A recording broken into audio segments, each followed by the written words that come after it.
La idea de haber empezado en el Paseo de Bucareli es porque es la zona más antigua de la Colonia Juárez, de lo que ahora conocemos como la Colonia Juárez, que como ya ustedes en el recorrido vieron, tenía otros nombres, ¿no?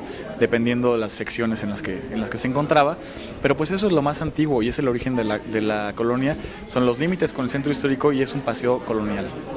Desgraciadamente, pues ahorita ya no queda casi nada de lo que fue, del paseo como tal, pues ya no es un paseo, es un eje vial, es un eje rápido, es un eje caótico, lleno de tráfico, lleno de ruido, etcétera. Pero es importante empezar ahí, porque ahí empezó la colonia, y en la glorieta del reloj chino, para darse cuenta que mucho del marco que dio origen a la colonia fue el Porfiriato, y 1910 en particular, que va a marcar un parteaguas entre el antes y el después, ¿no? Bueno, sobre todo porque empezó la revolución, pero 1910 era el festejo del centenario y había que mostrar el esplendor de la ciudad. El Palacio Cobián, que también es un edificio magnífico, pocos conocen la historia del Palacio Cobián, la actual Secretaría de Gobernación, ¿no? Afortunadamente pues, sobrevive en magníficas condiciones. El edificio ahí está, es monumental, ¿no?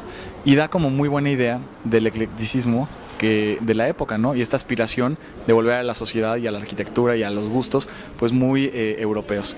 En contraste con otro edificio que tenemos enfrente y donde también empezó el recorrido, frente al reloj chino, que es el edificio Gaona, el edificio La Mascota o las Casas del Buen Tono, para darnos cuenta pues de las innovaciones tecnológicas que significó en su momento, la innovación urbana, ¿no?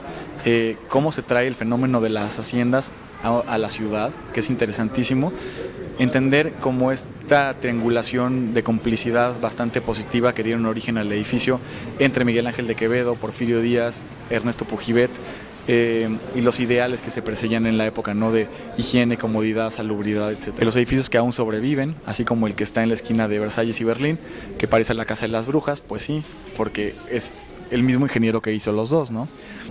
La calle de Berlín continúa hasta Liverpool, donde estuvo la casa de Francisco y Madero. Entonces, muy poca gente sabe que ahí estuvo la casa, ¿no? De las imágenes que tenemos de esa época, 1904 hasta 1907 más o menos, sobreviven muy pocos ejemplos. El Museo de Cera, actualmente, es uno de ellos. Una mansión afrancesada, espléndida, obra del arquitecto Rivas Mercado, autor de la columna de la Independencia. Justo enfrente, pues una casa sobrevive en ruinas. Fue en un momento dado embajada de España, en los años 30, ya desgraciadamente casi no existe.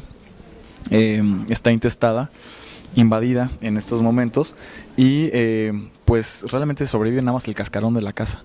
La iglesia del Sagrado Corazón sobrevive, es una iglesia muy pequeñita, una iglesia de 1907, en un estilo pues ecléctico, afrancesado, muy porfiriano, que retoma un poquito de la arquitectura románica medieval y de la arquitectura gótica medieval.